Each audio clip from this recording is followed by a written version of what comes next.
Assalamualaikum warahmatullahi wabarakatuh.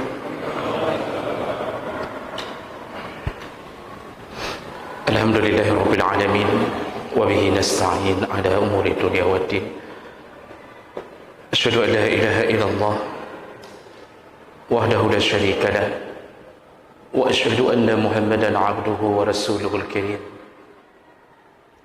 Allahumma shalli wa sallim ala nabiyyina al-Mustafa Muhammadin wa ala alihi wa ashabihi ajma'in. Amma ba'd. Rabbi shrah li sadri wa yassir li amri wahlul 'uqdatam min lisani yafqahu qawli.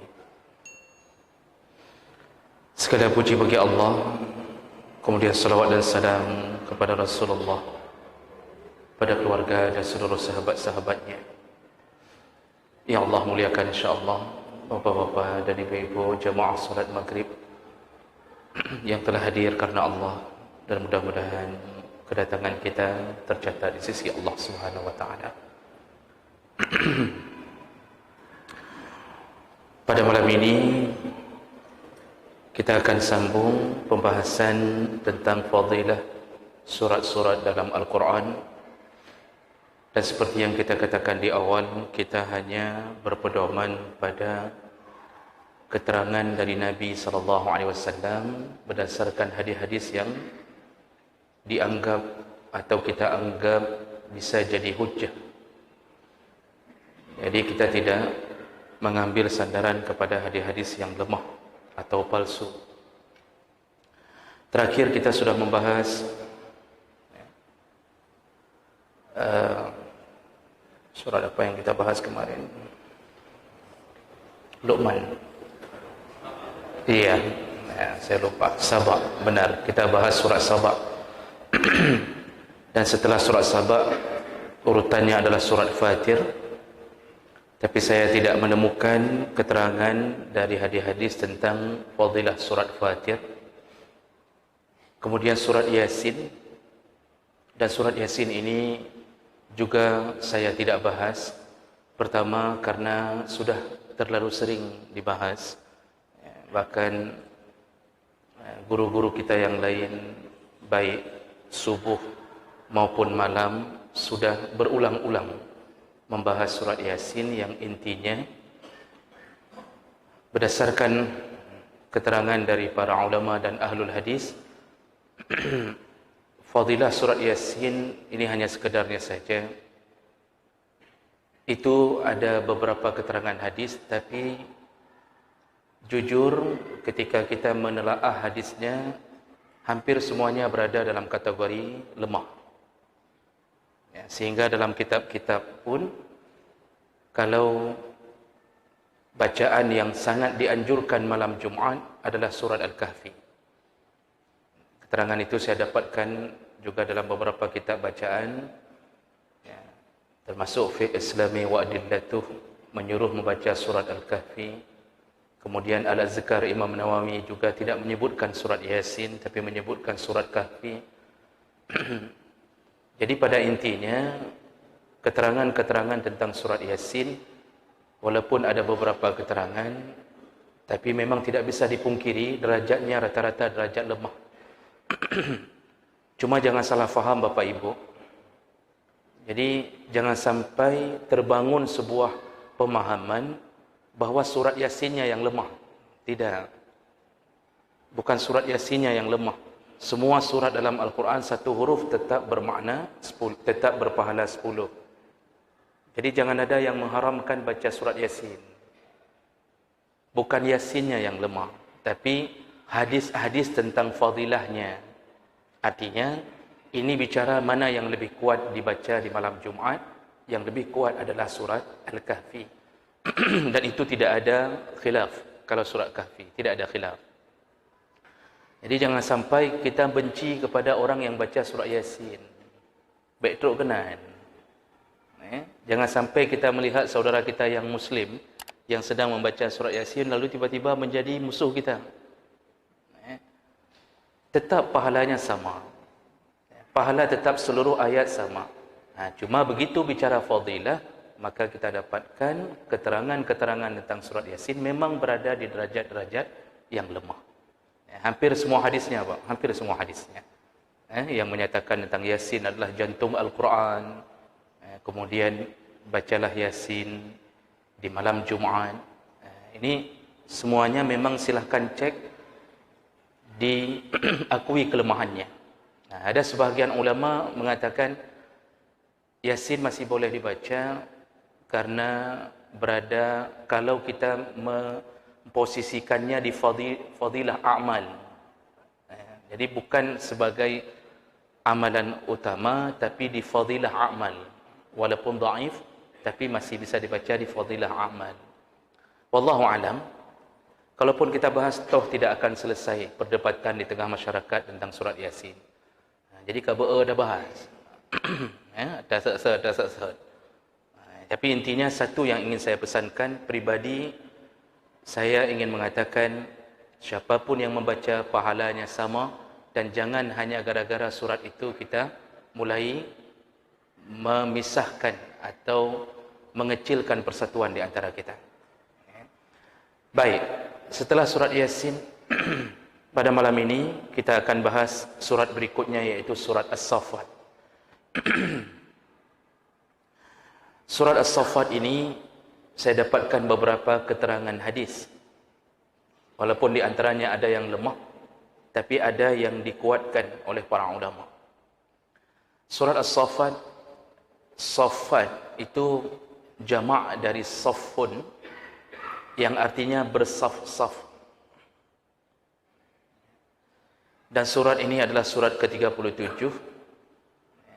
Dia mempunyai 182 ayat. Kenapa disebut Saffat? Karena dimulai dengan kalimat was-saffatis saffa, yang dimaksud adalah saf-safnya para malaikat. Jadi diceritakan bahawa malaikat itu berdiri di hadapan Allah, taat, tunduk kepadanya dalam keadaan bersaf-saf. Bersaf-saf. Jadi malaikat saja menjaga saf. Ini menjadi sebuah pelajaran bagi kita bahawa di dunia juga kita disuruh untuk menjaga barisan atau menjaga saf. Pernah Rasulullah sallallahu alaihi wasallam ketika mau salat, dan beliau senantiasa mengingatkan makmum untuk mengatur saf.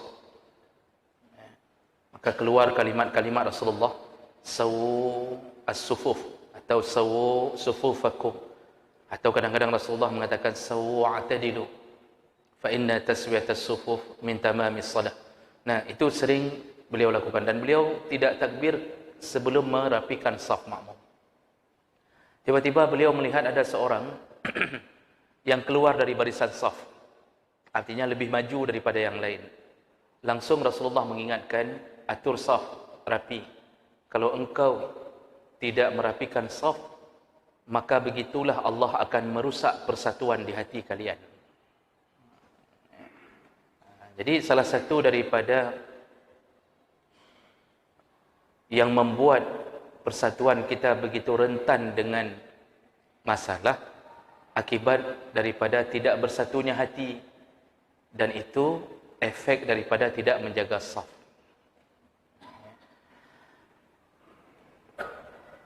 Dan surat ini di dalamnya selain berbicara masalah itu, juga dibicarakan masalah kiamat, kemudian kehidupan hamba yang ikhlas kepada Allah, lalu di ujungnya menyebutkan tentang kesudahan bagi orang-orang kafir, dan potongan kisah-kisah Nabi seperti kisah Nabi Nuh, Ibrahim, Nabi Harun, Musa, Ilyas, kemudian Nabi Lut, Nabi Yunus alaihi salam.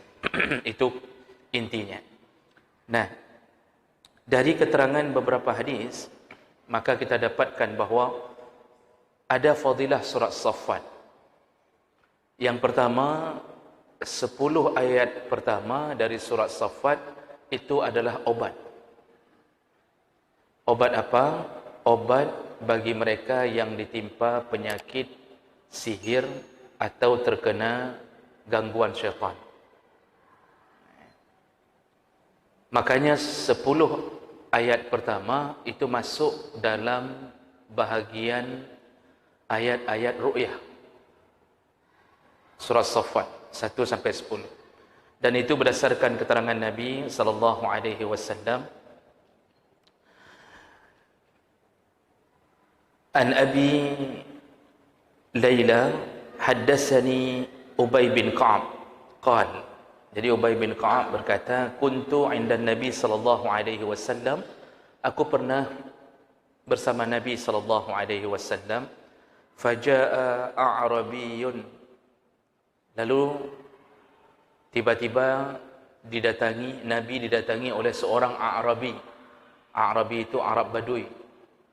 Jadi kalau dipakai alif di depannya A'rabi, itu yang dimaksudlah Arab Badui, iaitu Arab yang tinggal di bahagian pegunungan atau di bukit-bukit, ya, pinggiran kota. Faqala, lalu dia berkata, ya Nabi Allah, inna li akhan wa bihi waj'un. Ya Rasulullah, aku punya saudara dan sekarang sedang ditimpa penyakit. Qala, Rasulullah berkata, wa ma waj'uhu, apa sakitnya? Qala bihi lamamun, dia berkata bahwa sakitnya adalah penyakit gila. Ini penyakit seperti kesurupan. Jadi penyakit gila. Gila ini termasuk salah satu penyakit yang bisa diciptakan oleh syaitan. Bisa diciptakan oleh syaitan bagi mereka yang memang ditargetkan, baik karena sihir ataupun karena perbuatan dan kelalaiannya sendiri. Kalau dia tidak gila dari kecil, tapi gila karena sihir, insya-Allah bisa diobati. Syaratnya istiqamah di ru'yah. Syaratnya istiqamah di ru'yah. Lalu kemudian, ini hadis yang panjang, saya bacakan terjemahannya saja. Lalu Nabi berkata, bawa dia kemari. Kemudian dihadapkan dia kepada Nabi sallallahu alaihi wasallam. Lalu Rasulullah sallallahu alaihi wasallam meletakkan tangannya di atas tubuh orang tersebut dan mulai memohon perlindungan untuknya. Yang Nabi lakukan pertama adalah membaca Fatihatul Kitab. Rasulullah memulai dengan membaca Al-Fatihah. Kemudian 4 ayat pertama surat Al-Baqarah. Lalu ayat wa ilahukum ilahu wahid. La ilaha illa huwar rahmanir rahim, dan seterusnya. Lalu kemudian Rasulullah membaca ayat kursi, lalu 3 ayat terakhir surat Al-Baqarah. Lalu kemudian Rasulullah menyambung 1 ayat dari surat Ali Imran, syahidallah annahu la ilaha illa huwa, yaitu Ali Imran ayat 18. Lalu 1 ayat surat Al-A'raf, inna rabbakumullahu allazi khalaqas samawati wal ard, Al-A'raf 54. Lalu akhir dari surat Al-Mu'minun, fata'ala Allahul malikul haq, Al-Mu'minun 116. Lalu kemudian Rasulullah membaca surat Al-Jin, wa annahu ta'ala jaddu rabbina, yaitu surat Jin ayat 3. Lalu kemudian Rasulullah mulai membaca 10 ayat permulaan dari surat As-Saffat. Lalu 3 ayat terakhir dari surat Al-Hasyr. Lalu kemudian qul huwallahu ahad, lalu qul a'udzu birabbil falaq, qul a'udzu birabbin nas. Setelah selesai Rasulullah membaca itu semua dengan menyentuhkan tangannya di tubuh orang itu, lalu berdirilah laki-laki itu seakan-akan tidak pernah terkena sakit sama sekali. Hadis riwayat Ahmad dengan derajat yang sahih. Jadi Bapak Ibu, ini sebenarnya obat telah diberikan oleh Rasulullah dan semuanya diambil dari ayat-ayat Allah. Bukankah Allah yang mengatakan bahawa dalam Al-Quran syifa, ada obat, dan Rasulullah yang menolong untuk memberitahu mana ayat-ayat yang memang bisa dijadikan sebagai penolong kita. Maka kalau terjadi sesuatu pada kita, itu jangan datangi dukun, tapi ikutilah petunjuk Nabi. Cuma kekuatan meru'yah itu tergantung orang yang meru'yah. Ini Nabi yang meru'yah. Syaitan kalau lihat Nabi enggak perlu diru'yah pun kamu tak. Apalagi sampai Nabi membacakan kalam Allah. Tapi Nabi ingin memberitahu kita, kekuatan bukan pada diri Nabi, tapi pada kalam Allah. Kekuatan itu pada kalam Allah, bukan pada diri Nabi sallallahu alaihi wasallam. Makanya Nabi menolong untuk membacakan ayat-ayat Allah.